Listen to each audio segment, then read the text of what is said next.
દોસ્તો, વિડીયોને અંત સુધી જરૂર જોજો. સત્ય હકીકત જાણીને તમારા પણ રૂવાડા ઊભા થઈ જશે. તે છોકરાઓએ મને ઘણા બધા પૈસા આપ્યા હતા અને મને એક રાત માટે પોતાની સાથે લઈ ગયા. જ્યારે 5 છોકરાઓએ મારા શરીરથી પોતાની હવસ પૂરી કરી તો અચાનક તેમનો છઠ્ઠો દોસ્ત પણ આવી ગયો. પણ તે જેવો રૂમમાં અંદર આવ્યો તો તેની ચીસ નીકળી ગઈ, કારણ કે સમય માણસને તે બધું જ કરવા માટે મજબૂર કરી દે છે જેના વિશે આપણે ક્યારેય વિચાર્યું પણ ના હોય. અથવા એમ કહી શકીએ કે ક્યારેક જરૂરિયાતથી વધારે ઈચ્છાઓ માણસને મારી નાખે છે. અને હું પણ ક્યારેય પૂરી ના થાય તેવી ઈચ્છાઓના રસ્તે નીકળી પડી હતી. હું રાત્રે બપોર વાગે તે નાના રૂમના બેડ ઉપર પડી હતી અને એક પછી એક છોકરાઓએ મને પોતાની હવસનો શિકાર બનાવી. મારા શરીરનો દુખાવો ચરમસીમા પર પહોંચી ગયો હતો, પણ આ બધું મેં મારી મરજીથી અપનાવ્યું હતું. મને મારા કપડાનું ધ્યાન ન હતું અને ના તો મને મારા શરીરમાં થતા દુખાવો પર ધ્યાન હતું. ફક્ત 2 છોકરાઓ જ મારો આવો હાલ કરી નાખ્યો હતો. મારું શરીર ખૂબ જ જખમી થઈ ગયું હતું. તે વિચારીને જ મારી આંખમાં ધ્રુજી ઉઠી હતી કે હજી 3 છોકરાઓ પોતાની હવસ પૂરી કરવા મારી પાસે આવવાના છે અને મારે તેમને ખુશ કરવાના છે. મેં ક્યારેય વિચાર્યું પણ ન હતું કે મારા જીવનની કોઈ રાત આવી પણ હશે. આ બધું હું પૈસા માટે કરી રહી હતી, એટલા માટે હવે ના પાડવાનો કોઈ સવાલ જ ન હતો. મારી જવાબદારી અને ઘરવાળાઓની ઈચ્છા મને આ રસ્તે લઈ આવી હતી, જ્યાં મારે એક રાતમાં 5 છોકરાઓ સાથે સમય પસાર કરવાનો હતો. સામાન્ય હાલતમાં તો કોઈ છોકરી માટે આવું વિચારવું પણ શક્ય ન હતું. પણ હું જે જગ્યાએ ઊભી હતી તે જગ્યાએ મને આ નિર્ણય લેવામાં વધારે સમય લાગ્યો ન હતો. તે ખૂબ જ તંદુરસ્ત યુવાનો હતા, જેની તાકાત સામે હું કામી ન હતી. બેડ સુધી આવવાવાળા બંને યુવાનોએ થોડા જ સમયમાં મારા પર કાબૂ મેળવીને મને પોતાની હવસનો શિકાર બનાવી હતી. આ પહેલી વખત હતું જ્યારે મને કોઈ પુરુષે અડી હોય. બીજા છોકરા ના જતા જ ત્રીજો છોકરો રૂમની અંદર આવી ગયો. મેં એક ઊંડો શ્વાસ લીધો. હું થોડો સમય માંગતી હતી, પણ તે કહેવા લાગ્યો કે એટલો સમય નથી મારી પાસે. બહાર તેના બીજા મિત્રો પણ રાહ જોઈ રહ્યા છે. તેની આ વાત સાંભળીને મારી આંખમાંથી આંસુ બહાર આવવા લાગ્યા. તે તરત જ મારી પાસે આવી ગયો અને મારા આંસુડા જોયા વગર પોતાની ઈચ્છાઓ પૂરી કરવા લાગ્યો. મારા શરીરની સહનશક્તિ પૂરી થઈ ગઈ હતી. હું તેને પોતાનાથી દૂર કરવાની કોશિશ કરી રહી હતી, પણ જેટલું હું તેને દૂર કરતી તે એટલો જ મારા પર હાવી થઈ જતો હતો. મને લાગી રહ્યું હતું કે તેને આ રમતમાં મજા આવી રહી છે. મારા ધક્કા આપવા પર તે પહેલા કરતાં પણ વધારે તાકાતથી મારી પાસે આવતો હતો. એટલા માટે હવે મેં તેને રોકવાની કોશિશ કરી નહીં અને ચૂપચાપ પોતાના પર વીતી રહેલી આ કયામતને સહન કરતી રહી. 1 કલાક સુધી તે પોતાની તરસ બુજાવતો રહ્યો અને જતા જતા તેને પોતાના દાંતના નિશાન મારી ડોક પર મૂકી દીધા હતા અને કહેવા લાગ્યો કે બીજી વખત આવો મોકો મળશે તો તે મારી સાથે જરૂર સમય પસાર કરશે. તેના ગયા પછી મેં એક નજર મારા શરીર પર ફેરવી તો હું મારા શરીરને જોઈ પણ શકતી ન હતી. શરીરનો કોઈ એવો અંગ બાકી ન હતો જ્યાં કોઈ જખમ ના હોય. ત્રીજા છોકરાએ તો હદ કરતાં પણ વધારે મને જખમી કરી નાખી હતી અને ઘણી બધી જગ્યાએ તેના દાંતના નિશાન છોડી દીધા હતા. અને પછી તેના બીજા 2 મિત્રોએ પણ 1 કલાક સુધી મને પોતાની હવસનો શિકાર બનાવ્યો. તે લોકોને મારા પર જરા પણ દયા આવી ન હતી અને આવતી પણ શું કામ? તે લોકોએ તો મને એક રાત માટે ખૂબ જ મોટી રકમ આપીને ખરીદી હતી. તે તો પોતાની રકમ વસૂલ કરી રહ્યા હતા અને આ રાત મારા જીવનની કાળી રાત બની ગઈ હતી. મારો એવો હાલ થઈ ગયો હતો કે મને કંઈ હોશ જ રહ્યો ન હતો. હું પડખું પણ ફરી શકતી ન હતી. ધીમે ધીમે મારી આંખો બંધ થવા લાગી. ત્યારે તે છોકરાઓએ મને કહ્યું કે તેમનો એક છઠ્ઠો મિત્ર પણ આવ્યો છે. મારામાં એટલી પણ હિંમત બાકી ન હતી કે હું તેમને ના પાડી શકતી કે આ વાતનો વિરોધ કરી શકતી. જેવો છઠ્ઠો છોકરો મારા રૂમમાં આવ્યો અને મારી પાસે આવ્યો તો મને જોઈને તેની ચીસ નીકળી ગઈ. તેની ચીસ નીકળવાનું કારણ જાણીને તમારા પણ રૂવાડા બેઠા થઈ જશે. મારું નામ કાજલ છે. મારી ઉંમર 22 વર્ષની હતી. મેં મારું ગ્રેજ્યુએશન પૂરું કરી રાખ્યું હતું, પણ આ સમયમાં ગ્રેજ્યુએશનની કોઈ કિંમત નથી. લોકોએ માસ્ટર ડિગ્રી કર્યા પછી પણ આમ તેમ નોકરી માટે ફાફા મારવા પડે છે. આ વાતનો સાચો અંદાજો મને તે સમયે થયો જ્યારે હું પોતે નોકરીની તલાશમાં બહાર નીકળી. બધી જ કંપનીઓની આગળ નોકરી માટે યુવાનોની લાંબી લાઈન લાગેલી રહેતી હતી. તેવામાં મને ફક્ત ગ્રેજ્યુએશનના આધાર પર નોકરી ક્યાંથી મળવાની હતી? મારી પાસે તો કોઈ એક્સપિરિયન્સ પણ ન હતો. પણ નોકરી શોધવી એ મારી જરૂરિયાત બની ગઈ હતી, કારણ કે પપ્પાના સ્વર્ગવાસ પછી અમારા કે માટે ઘર ચલાવવું ખૂબ જ મુશ્કેલ થઈ ગયું હતું. ઘરમાં કમાવાવાળા ફક્ત મારા પપ્પા જ હતા, અને અમે 3 બહેનો હતી, જેના લગ્ન પણ બાકી હતા. મારી મોટી બહેન ભણેલી ન હતી, એકલા માટે કમાવાની જવાબદારી બધી મારા ઉપર આવી ગઈ હતી. નોકરી શોધવા હું જ્યારે ઘરની બહાર નીકળી તો મારા હોશ ઠેકાણે આવી ગયા. હું તો બહારની દુનિયાને ખૂબ જ સરળ સમજતી હતી, પણ મને હવે સમજાયું કે પપ્પા અમારા માટે કેટલી મહેનત કરતા હતા. હું હંમેશા પપ્પાથી નારાજ રહેતી કે તે અમારી ઈચ્છાઓ પૂરી કરતા ન હતા, અને મારી આ નારાજગી જોઈને મારા પપ્પાનો ચહેરો હંમેશા ઉતરી જતો હતો. પણ તે મને ખૂબ જ પ્રેમથી કહેતા હતા કે કાજલ બેટા, તું ચિંતા નહીં કર, એક દિવસ તારા પણ ભાગ્ય ખુલી જશે. પણ તે દિવસ મને મારી કિસ્મતમાં ક્યાંય દેખાતો ન હતો. અને પછી એક દિવસ પપ્પા ઊંઘમાં જ ભગવાનના ધામ પહોંચી ગયા. સવારે જ્યારે અમારી આંખ ખુલી તો પપ્પા અમારી સાથે ન હતા. ત્યારે મને ખબર પડી કે પપ્પા અમારા જીવનમાં કેટલા મહત્વના હતા. જ્યાં સુધી તે અમારી સાથે હતા, કમસે કમ અમને દુનિયાની નજરમાંથી બચાવીને રાખતા હતા, અને અમને જમવાનું મળી રહેતું હતું. પપ્પાના સ્વર્ગવાસ પછી પરિવારવાળાએ થોડા દિવસ મદદ કરી, પછી તે લોકો પણ પોતાના જીવનમાં વ્યસ્ત થવા લાગ્યા, અને આજના સમયમાં કોણ કોનું પેટ ભરે છે. તેથી મને મજબૂરીમાં ઘરની બહાર નોકરી માટે નીકળવું પડ્યું. મને સમજાઈ ગયું હતું કે આ દુનિયામાં સ્ત્રીઓનું બહાર નીકળવું કેટલું મુશ્કેલ છે. મને કોઈ કંપનીમાં નોકરી મળતી ન હતી. બધી કંપનીઓની બહાર હજારો યુવાનોની લાઈન લાગેલી રહેતી હતી. મેં સ્કૂલમાં નોકરી કરવાનું વિચાર્યું તો તેમાં મને ફક્ત 6,000 પગાર ઓફર કરવામાં આવ્યું, જેમાં અમારા ઘરના બિલ જ ભરી શકું તેમ હતી. પછી મને એક મિત્રના ભાઈના ઓળખાણમાં એક રેસ્ટોરન્ટમાં વેટરની નોકરી મળી ગઈ. આ રેસ્ટોરન્ટ શહેરના ભીડભાડવાળા એરિયામાં હતું, જ્યાં હંમેશા ભીડ રહેતી હતી. ત્યાં મારે કાળા કલરનું ગોઠણ સુધીના કટવાળું ગાઉન પહેરવાનું હતું. બીજા દિવસે મને નોકરી પર બોલાવવામાં આવી હતી. તે નોકરીમાં મારે ઘણા અજીબ કામ કરવાના હતા. ત્યાં તેમને વેઇટરના નામ પર મોડર્ન છોકરીઓ જોઈતી હતી, જેના નાના નાના વાળ અને ઘણો બધો મેકઅપ કરીને ડાઇનિંગ હોલમાં ઊભો રહેવાનું હતું. મેં તે યુનિફોર્મ મારા બેગમાં નાખ્યો અને ઘરે આવી ગઈ. હું હજી નક્કી કરી શકી ન હતી કે મારે આ નોકરી કરવી જોઈએ કે ના કરવી જોઈએ. આ મારા માટે ખૂબ જ અઘરું કામ હતું, પણ બુક માણસ પાસે બધું જ કરાવે છે. જ્યારે ઘરે પાછી આવી તો મારી મમ્મી દરવાજા ઉપર જ ચિંતામાં ઊભા હતા. મને જોઈને તેની આંખોમાં આંસુ આવવા લાગ્યા. મેં માને કહ્યું કે તે દરવાજા પાસે શું કામ ઊભા છે? તો તે રડતા રડતા કહેવા લાગ્યા કે ઘરમાં લાઇટ નથી. 2 મહિનાથી લાઇટ બિલ ન ભરવાને કારણે આપની લાઇટ કાપી નાખવામાં આવી છે. મમ્મીની આવી વાત સાંભળીને મારું હૃદય બેસી ગયું. ગરમીનો સમય હતો, આવા સમયમાં લાઇટ વગર રહેવું ઘણું મુશ્કેલ હતું. મારી મમ્મીના આંસુએ મારા માટે નિર્ણય લેવો ખૂબ જ આસાન કરી નાખ્યો હતો. મેં મમ્મીને ગળે લગાવ્યા અને કહ્યું કે મને ખૂબ જ સારી જગ્યાએ નોકરી મળી ગઈ છે, અને કાલથી મારે નોકરીએ જવાનું છે. મારી મમ્મીએ મારા માથા પર હાથ રાખીને કહ્યું કે હવે તું જ અમારા હાથ છે, અને તારે જ તારી બંને બહેનોના લગ્ન કરાવવાના છે. મમ્મીએ મારા ખભા પર ખૂબ જ મોટી જવાબદારી નાખી દીધી હતી, અને હું વિચારતી હતી કે આ જવાબદારી હું કઈ રીતે પૂરી કરી શકીશ. મને મમ્મીએ પૂછ્યું કે તને કઈ જગ્યાએ નોકરી મળી છે, પણ હું મમ્મીને કહેવા માંગતી ન હતી કે મને નોકરી ક્યાં મળી છે. તો મેં મમ્મીને કહી દીધું કે એક મોટી કંપનીમાં મને ખૂબ જ સારી નોકરી મળી છે. મારી નોકરીનો સમય બપોરે 3 વાગ્યાથી રાતના 11 વાગ્યા સુધીનો છે. નોકરીનો આ સમય સાંભળીને મમ્મીને ખૂબ જ આશ્ચર્ય થયો. મેં તેમને ખોટું કહી દીધું કે મલ્ટીનેશનલ કંપનીમાં 24 કલાક કામ થતું હોય છે. આ સમયે અમારે પૈસાની એટલી જરૂર હતી કે મમ્મીએ મને વધારે સવાલ જવાબ કર્યા નહીં, અને મને નોકરીમાં આગળ વધવાના ઘણા બધા આશીર્વાદ આપ્યા. બીજા દિવસે બપોરે 2 વાગે હું રેસ્ટોરન્ટમાં જવા માટે નીકળી ગઈ. મને શું ખબર હતી કે મારી કિસ્મત મને ક્યાં લઈ જવાની છે. મેં રેસ્ટોરન્ટમાં જઈને મારા કપડાં બદલ્યા.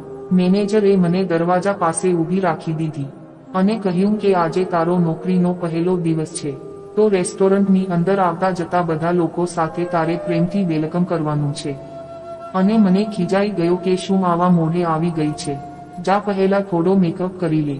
મેનેજરની આવી વાત સાંભળીને હું ખૂબ જ ચિંતિત થઈ ગઈ, કારણ કે મારી પાસે મેકઅપનો કોઈ સામાન ન હતો. ત્યાં હાજર બીજી છોકરીએ મને પોતાની પાસે બોલાવી અને ફટાફટ મારા ચહેરા પર થોડો મેકઅપ કરી નાખ્યો. તે પછી મેં મારા ચહેરાને અરીસામાં જોયો તો પોતાને જોઈને હું ખૂબ જ આશ્ચર્યમાં મુકાઈ ગઈ.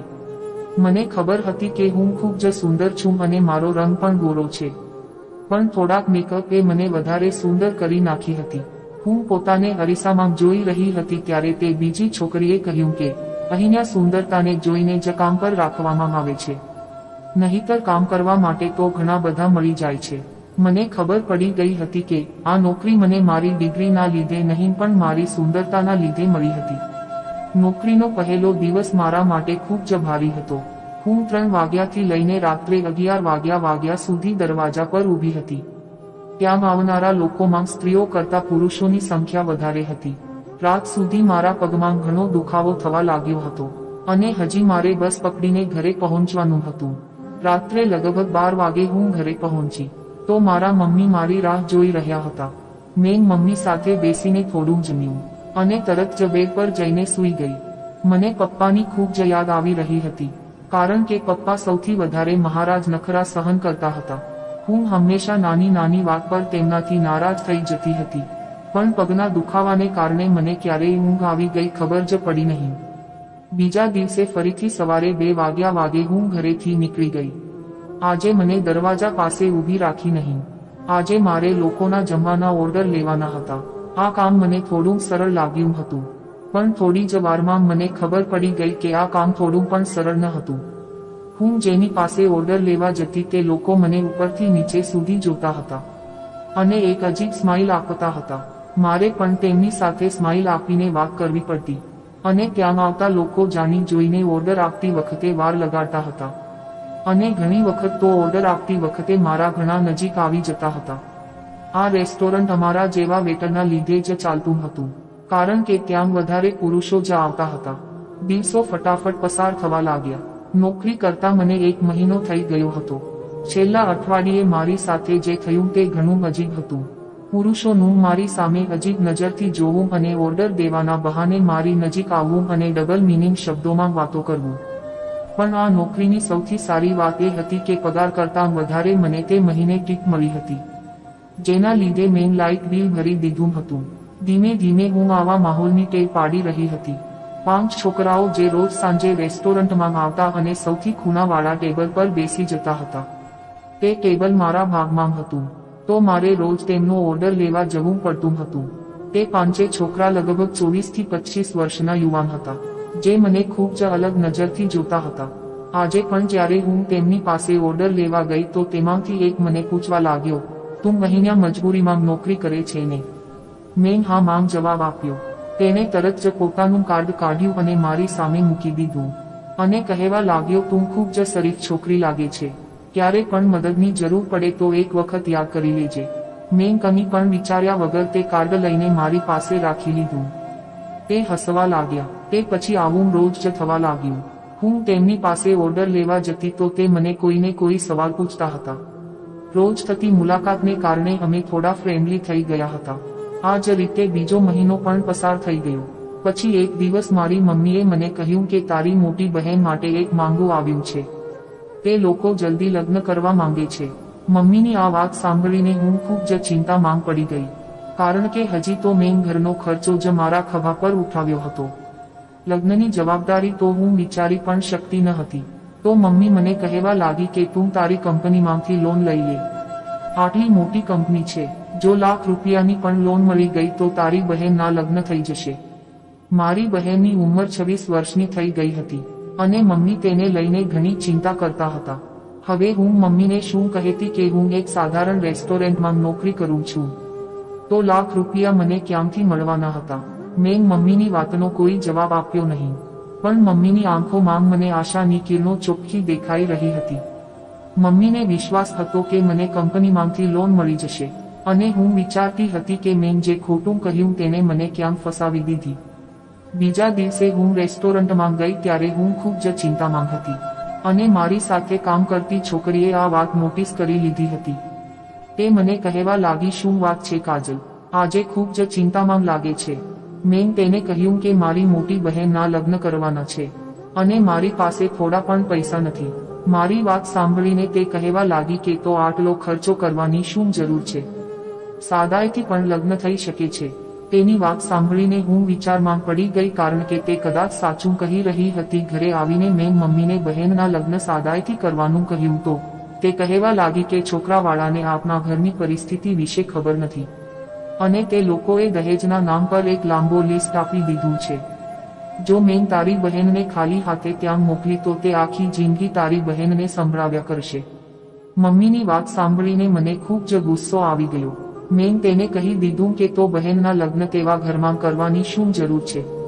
મારી મમ્મી મારા પર જ ગુસ્સો કરીને કહેવા લાગી કે એક તો ઘણી મુશ્કેલીથી તારી બહેન માટે એક સારા ઘરની વાત આવી છે અને તને તેમાં પણ ખામીઓ દેખાય છે। જો તારા પપ્પા જીવતા હોત તો મારે તારી પાસે આવી રીતે હાથ જોડવાની જરૂર ના પડી હોત। તે ગમે તેમ કરીને પોતાની છોકરી માટે પૈસાની વ્યવસ્થા કરી આવત। મમ્મીની આંખોમાં આંસુ આવી ગયા હતા અને તેમની વાતે મને પણ ખૂબ જ દુઃખી કરી હતી। તે કદાચ સાચું કહી રહ્યા હતા। જો પપ્પા જીવતા હોત તો તે ગમે ત્યાંથી પૈસા લઈ આવત। મેં મમ્મીને ગળે લગાડ્યા અને કહ્યું કે હું તમને પ્રોમિસ કરું છું કે હું જલ્દી જ પૈસાની વ્યવસ્થા કરી લઈશ, પણ હું પોતે જાણતી ન હતી કે હું આ પૈસા ક્યાંથી લાવીશ। મારા માટે ઘરમાં પપ્પાની જગ્યા લેવું ઘણું અઘરું હતું। દિવસો આ જ રીતે પસાર થતા રહ્યા। મેં રેસ્ટોરન્ટમાં જઈને મેનેજરને પૈસાની વાત કરી તો તેને મને એવી નજરથી જોયું કે જાણે તે હમણાં જ મને આ રેસ્ટોરન્ટમાંથી કાઢી મૂકશે। તેમને મારી વાતનો કોઈ જવાબ આપ્યો નહીં। હું સમજી ગઈ હતી કે તેમને પૈસાની ના પાડી દીધી છે। રોજની જેમ હું તે 5 છોકરાઓ પાસે ઓર્ડર લેવા ગઈ તો તેમાંથી એક કહેવા લાગ્યો કે શું વાત છે, આજે તમારો ચહેરો ખૂબ જ ઉતરેલો છે। તેની વાત સાંભળીને ખબર નહીં કેમ મારી આંખમાંથી આંસુ પડવા લાગ્યા। તે વારે વારે પૂછવા લાગ્યા તો મેં મારી ચિંતાનું કારણ તેમને કહી દીધું, કારણ કે મને પણ એવા માણસની જરૂર હતી જેની આગળ હું મારું દુઃખ કહી શકું। મારી વાત સાંભળીને તેમના ચહેરા પર હાસ્ય આવી ગયું અને તે કહેવા લાગ્યા કે આટલી નાની વાત માટે તમે આટલા ચિંતામાં છો। અમે તમને કાર્ડ શું કામ આપ્યું છે કે કોઈ પણ કામ હોય તો તમે અમને યાદ કરો। હું આશ્ચર્યથી તેમની સામે જોવા લાગી। હું વિચારી પણ શકતી ન હતી કે આ અજાણ્યા લોકો મને પૈસા આપશે। તે લોકોએ તરત જ મને લાખ રૂપિયાની ઓફર કરી દીધી। હું તેમની તરફ જોઈ રહી હતી। તે લોકો કહેવા લાગ્યા કે લાખ રૂપિયા આપવા તેમના માટે કોઈ મોટી વાત નથી, પણ મારે પણ તેમનું કંઈક કામ કરવું પડશે। તેમની વાતથી મને સમજતા વાર ના લાગી કે તેમને મારી પાસેથી શું જોઈએ છે।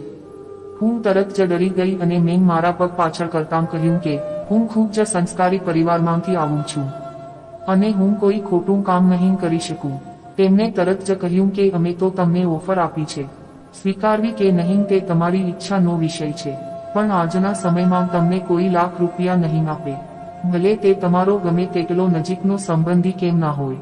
તેમની વાત બિલકુલ સાચી હતી, પણ હું મારી ઇજ્જતના બદલામાં લાખ રૂપિયા મેળવવા માંગતી ન હતી। મેં તરત જ ના પાડી દીધી।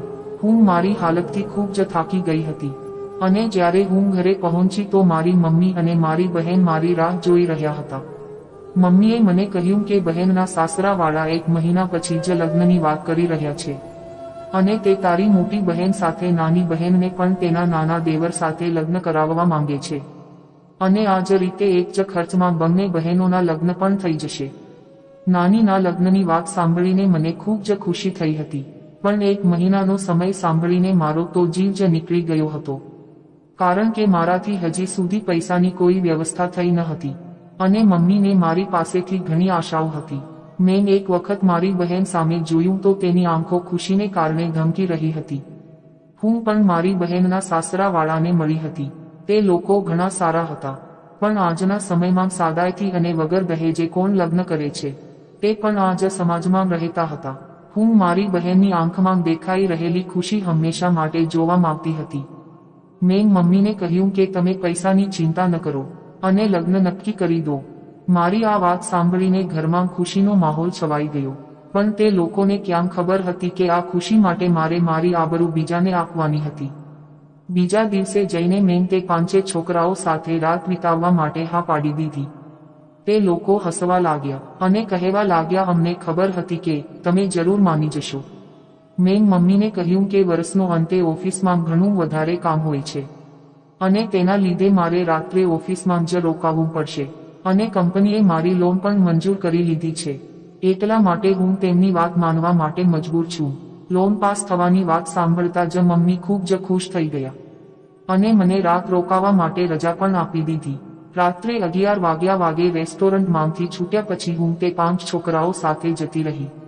તે 5 છોકરાઓએ મને પોતાની હવસનો નિશાનો બનાવ્યો અને જ્યારે છઠ્ઠો છોકરો અંદર આવ્યો હતો, મને જોઈને તેની ચીસ નીકળી ગઈ, કારણ કે બેડ આખો લોહીથી લથપથ થઈ ગયો હતો અને કદાચ હું મારા જીવનના અંતિમ શ્વાસો લઈ રહી હતી. તેણે તરત જ મને પોતાના હાથેથી ઉઠાવી અને ગાડીમાં નાખીને એક નાના હોસ્પિટલમાં લઈ ગયો. કદાચ તે હોસ્પિટલ તેના કોઈ ઓળખીતાનું જ હતું. મને થોડા કલાકો આઈસીયુમાં રાખ્યા પછી મારી હાલત થોડી સારી થઈ, પણ મારું શરીર મારી બરબાદી કહી રહ્યું હતું. તે છોકરો તે 5 છોકરાઓનો મિત્ર હતો, પણ તેની અંદર હજી માણસાઈ બાકી હતી. તેને મારા પર રહેમ આવી ગયો, નહીતર કદાચ હું ત્યાં બેડ ઉપર જ જીવ ગુમાવી બેસવાની હતી. મેં તરત જ મમ્મીને ફોન કરીને કહ્યું કે મને કંપનીમાંથી છૂટી મળી નથી, એટલે મારે આજે પણ કંપનીમાં જ રહેવું પડશે. તે છોકરાઓએ હોસ્પિટલનો બધો જ ખર્ચો આપ્યો હતો અને તેના મિત્રો પાસેથી લાખ રૂપિયા લઈને મને આપ્યા હતા. તે 5 મિત્ર ખૂબ જ અમીર પરિવારના હતા. તે જો ઈચ્છતા તો મને બરબાદ કર્યા વગર પણ મારી મદદ કરી શકતા હતા. મારા સારા થયા પછી મને હોસ્પિટલમાંથી છૂટી મળી ગઈ અને મને પૈસા પણ મળી ગયા, પણ હવે પહેલા જેવું કશું રહ્યું ન હતું. તે છોકરાએ મને પોતાની ફેક્ટરીમાં નોકરી કરવા માટે ઓફર આપી હતી અને મને વિશ્વાસ અપાવ્યો હતો કે ત્યાં હું ઇજ્જતથી નોકરી હું કરી શકીશ. આજે મારી બંને બહેનોના લગ્ન થઈ ગયા અને હું તે છોકરાની ફેક્ટરીમાં નોકરી કરું છું. હું એક વાત સારી રીતે જાણી ગઈ હતી કે આજના સમયમાં કોઈ પોતાના મતલબ વગર કોઈની મદદ કરતો નથી.